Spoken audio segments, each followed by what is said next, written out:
ना पाना सर कहीं भी। हमें ये समझना पड़ेगा कि स्थित प्रज्ञ से भी वो क्या कह रहे हैं, अगर हम उसको भी समझें। स्थित प्रज्ञ का क्या ये मतलब है कि नॉन चेंजेबल, या ये मतलब है कि जो भी चीज़ें हो रही हैं हमारे साथ घटित, उसके प्रति अवेयर होना,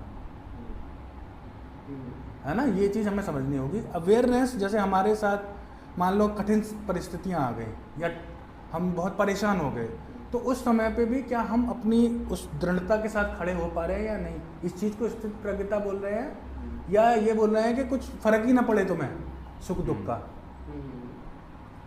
हाँ, मेरे हिसाब से जो मैं समझा हूँ, हाँ, कि सुख दुख का फर्क ना पड़े, पर मैं वैसा बिल्कुल नहीं समझता सर। हाँ, वो मुझे लगता है वो ये कह रहे हैं कि सुख दुख तो आएगा, लेकिन उस सुख दुख के समय भी आप दृढ़ रहो।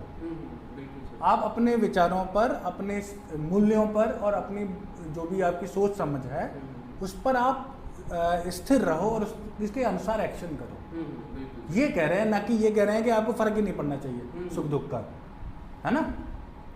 तो वो ऑब्जेक्टिविटी की ओर लेके जाने की कोशिश है कि आप ऑब्जेक्टिव रहो, अपने इमोशंस से, अपने विचारों से इधर उधर ना डोलने लग जाओ तुरंत कि थोड़ी सी आपके ऊपर कठिनाई है या आप एकदम से बदल गए।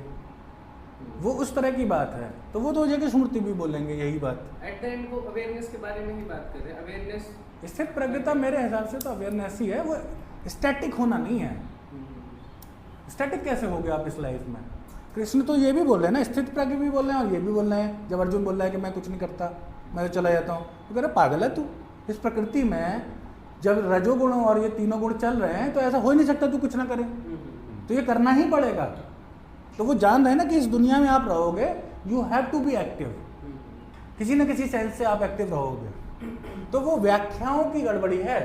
भारतीय दर्शन ये नहीं कह रहा है, व्याख्याएं ऐसी हो रही हैं कि जिसकी वजह से कंफ्यूजन पैदा हो रहा है। कर्मण्यहीनता नहीं है वो स्थित प्रज्ञता, बल्कि कर्तव्य पे टिके रहना है कठिन सिचुएशंस में भी।